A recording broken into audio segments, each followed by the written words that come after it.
Welcome to John's Workshop. In this episode, we are reinstalling the steering box in the 1959 Rolls-Royce Silver Cloud. Initially, we tried using a jack to help support the steering box because it is pretty heavy, and then sliding it in, but that really did not work. There goes, put the steering box back in. Okay. More? Yeah. Okay. Keep going up. So I can get this thing to try that. Are you hitting up on top at all, or you could go and up a little bit more? What do you think? More up? I don't know yet. Yeah.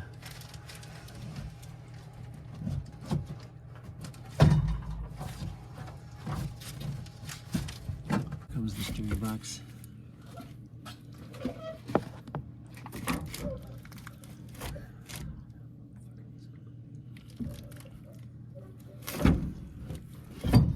Of course, it's just manhandling it in here.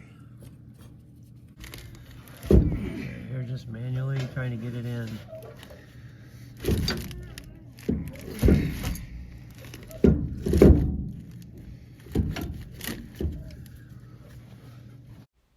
To get it in, Chris ended up having to manipulate this steering box quite a bit to get that long arm that sticks out in front to clear all of the various tubes and things that it can hit and actually get the box finally into place.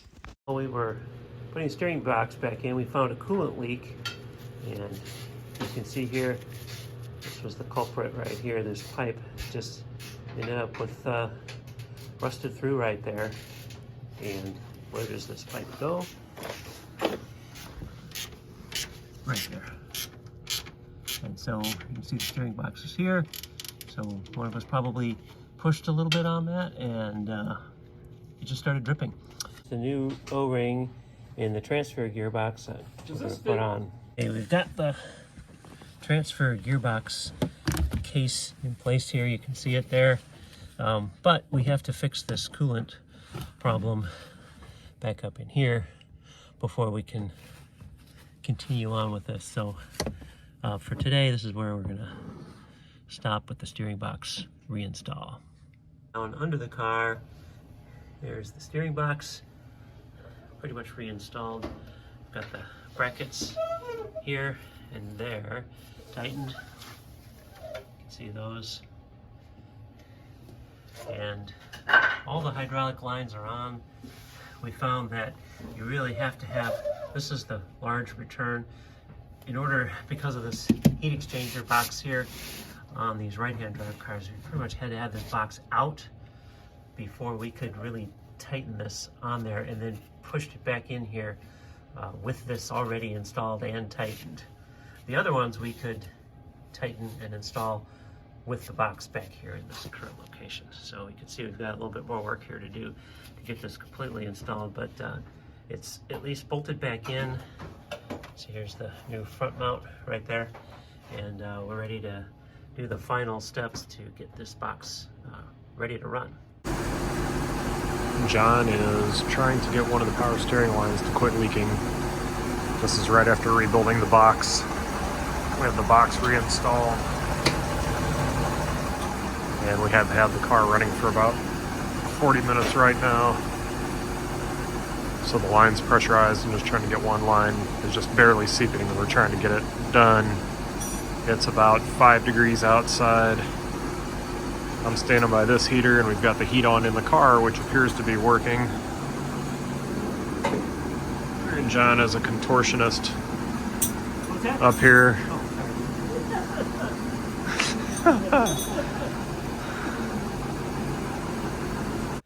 So we fired up the engine to get the pump spinning, to pressurize the connections, and you can see this connection I'm pointing to here was a problem, and we ended up having to fiddle with that for quite a while to actually get it to seal. But you can't get to these very well at all if you put the steering column on first. So the idea here is get those all tightened up and sealed, and next put the steering column back in. And here we have a new seal.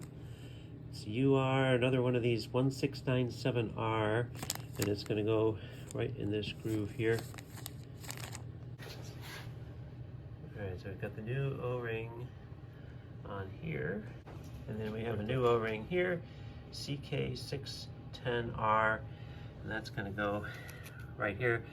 Actually, it goes in the gearbox, but that's where it ends up sealing against this flat right here. And there's the O-ring in place right at the bottom of the gearbox right there. Here's the box all back in and reconnected. See the shift lever up there, switches, and we're going to put the brake pedal back in here and put this panel back on here next.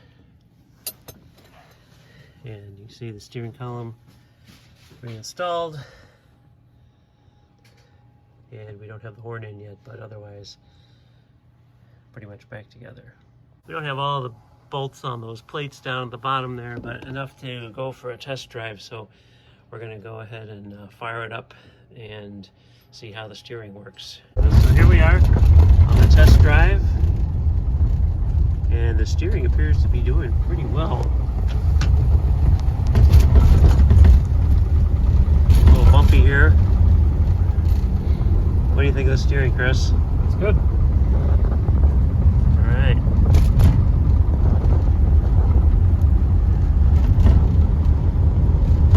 No speedometer just yet. Yeah, 15 degrees outside. And we only ran out of gas one time on the test drive. On the test drive, we found that when driving straight down the road, the steering wheel was not aligned properly. We really need to have this spoke vertical. So we've got a couple of adjustments to make to fix that. We also have to make sure that the steering box tight spot is engaged when we're going straight forward. We stopped the car as we were driving straight down the road and used a phone inclinometer to get the angle of that steering wheel spoke. We got 26.9 degrees there, holding this inclinometer just like that on the steering wheel. So now we have the steering wheel set to exactly that, and this is straight ahead, even though that spoke right here is not pointing vertical.